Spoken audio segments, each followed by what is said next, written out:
اللہ تو یہ کہتا ہے جو تیری سب سے زیادہ محبوب چیز ہے میرے راستے میں دے دے، اپنی محبوب ترین چیز مجھے دے۔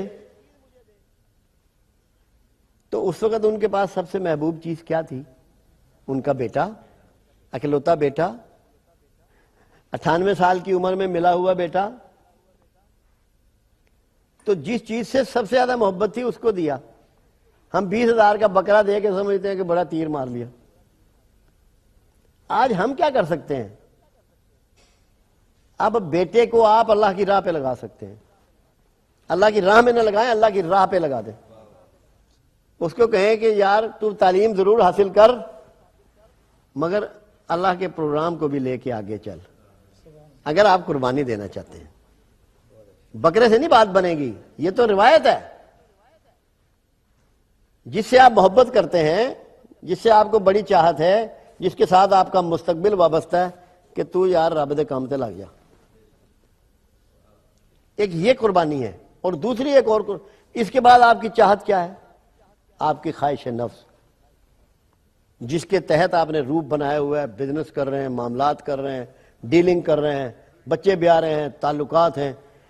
آپ کی خواہش نفس، اس کو قربان کر دیں اور اللہ کی خواہش پر چلنا شروع کر دیں۔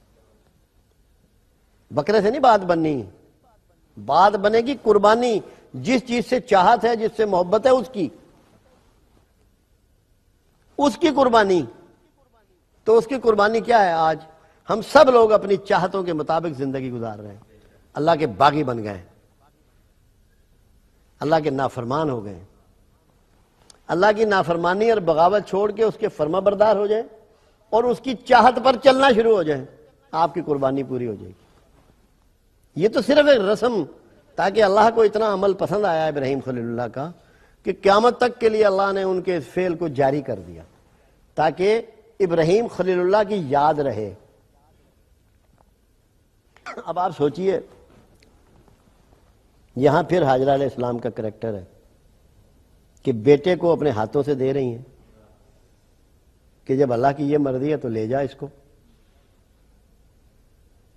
تو ماں کا یہ کردار بھی دیکھنا ہے، ماں کو اس لیول پر بھی پرکھنا ہے۔ پھر ابراہیم خلیل اللہ کا ہے، ان کو کتنا یقین ہے کہ یہی اللہ کی مرضی ہے۔ کتنے برگزیدہ پیغمبر ہیں، مگر اپنے خواب کا سچ ہونے کا کتنا یقین ہے، اللہ کی ڈیمانڈ کا کتنا یقین ہے، اس کو پورا کرنے کا کتنا یقین ہے، اللہ سے تعلق کا کتنا یقین ہے، توکل کتنا ہے، صبر کتنا ہے، برداشت کتنی ہے۔ اب یہ خلیل اللہ کا کریکٹر بھی آپ کو وہاں نظر آ رہا ہے۔ صرف تعمیر کعبہ نہیں ہے، قربانی کا انتہائی اعلیٰ ترین معیار وہاں پیش کیا جا رہا ہے۔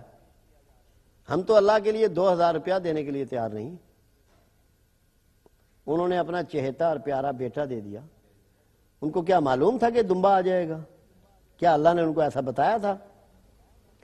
تو یہ دعوت ہے حج جو ہے اس بات کی کہ ابراہیم خلیل اللہ کی زندگی کو پڑھو، سیکھو، سمجھو۔ اور اعزاز کیا ہے ان کا؟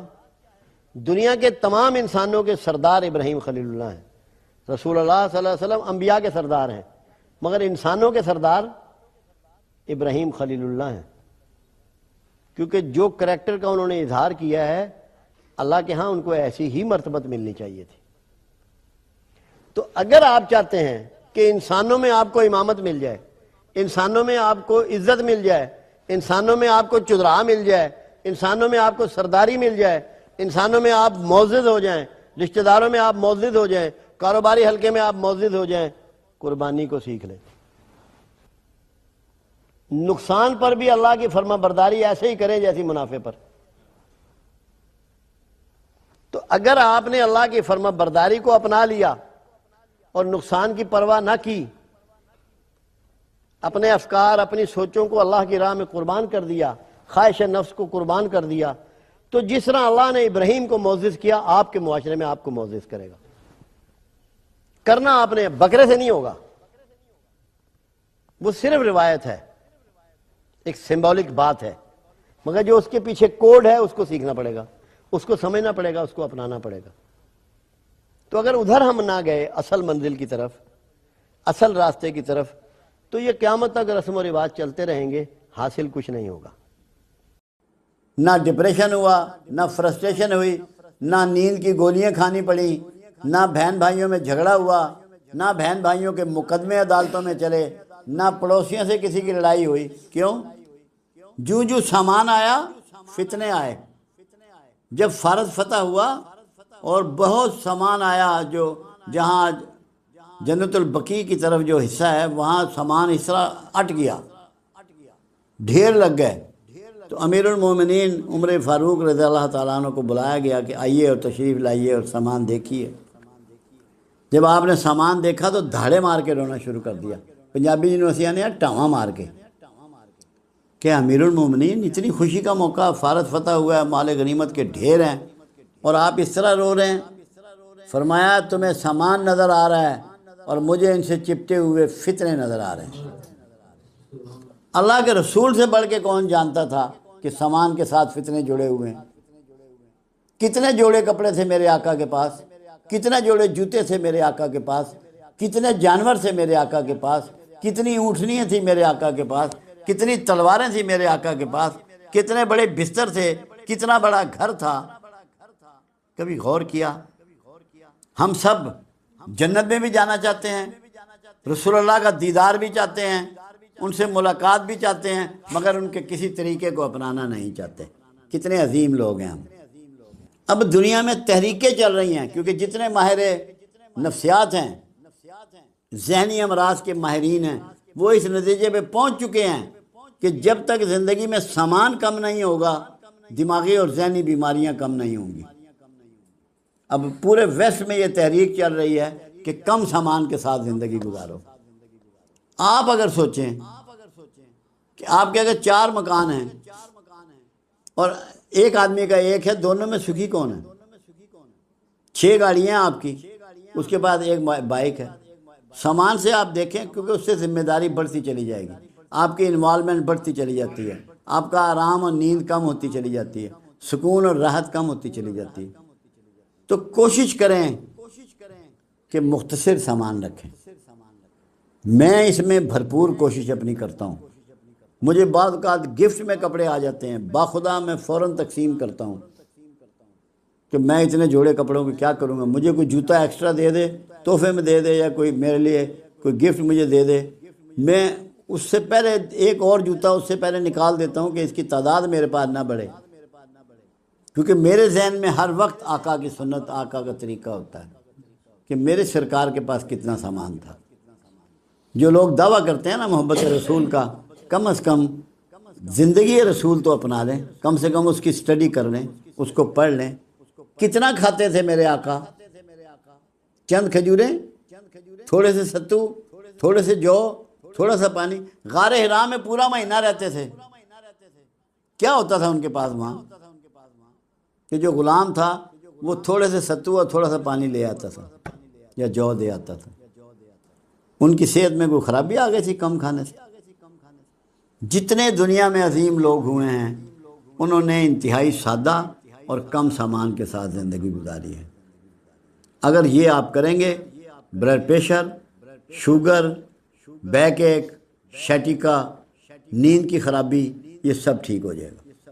سامان کم کر دیں زندگی میں، فتنوں سے محفوظ ہو جائیں اور آگے کی زندگی کو آسان کر لیں۔ محمود غزنوی کہ جب فوت ہونے کا وقت آیا تو اس کی جان نہیں نکل رہی تھی، تو سیانوں کو بلایا گیا، حکیم آئے، انہوں نے کسی نے کوئی دوائی دی، کسی نے کچھ کیا، کوئی اثرات نہیں ہوئے۔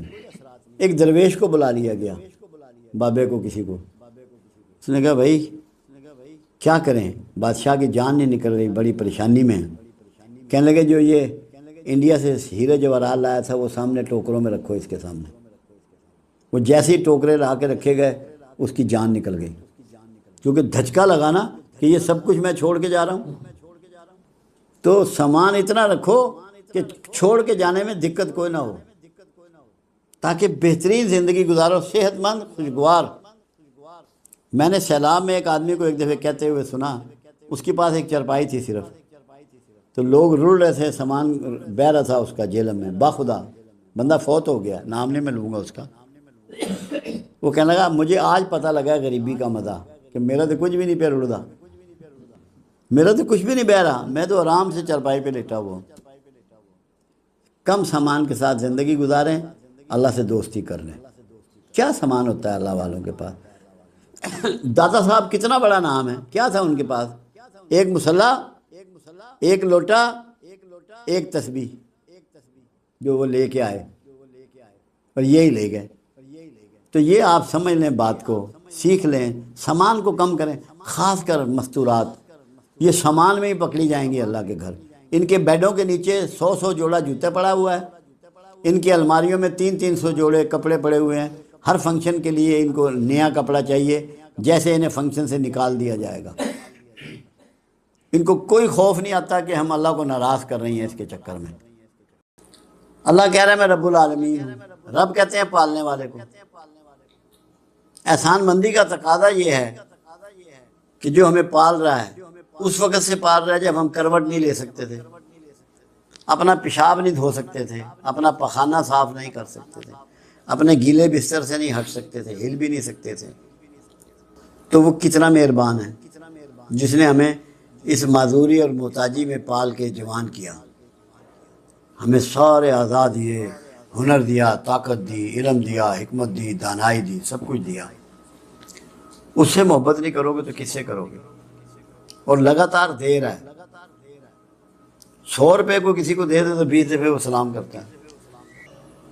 وہ دوسرے نمبر پہ اس نے اپنے رسول کو کہا رحمت للعالمین۔ رحمت کا مطلب ہے کہ تمہیں سائے میں جو طاقت لے لے گی، تم دھوپ میں ہو، اپنے اعمال کی دھوپ میں ہو، اپنے رویوں کی دھوپ میں ہو، جھلس رہے ہو، جل جاؤ گے تم۔ تمہارے اعمال اتنے کبھی ہیں، اتنے گھٹیا ہیں، اتنے بدبودار ہیں۔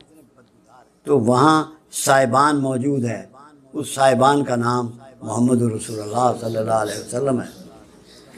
جب یہ سوچ لو گے کہ یہ میرا صاحبان ہے، میں نے اس کے نیچے پناہ لینی ہے، تو پھر کس سے محبت کرو گے؟ اس سے کرو گے یا کسی اور سے کرو گے؟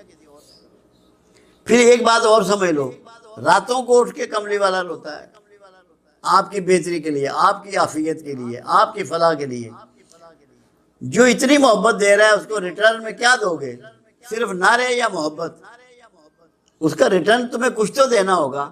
جس نے تمہیں آگ سے، دوزخ سے بچانے کا بندوبست کر دیا، دین پورا تمہیں پیش کر دیا، تمہیں پریکٹس کر کے دکھا دیا، اتنے بڑے محسن کا بھی تم نے مطلب اگر محبت نہیں کرو گے تو کس سے کرو گے؟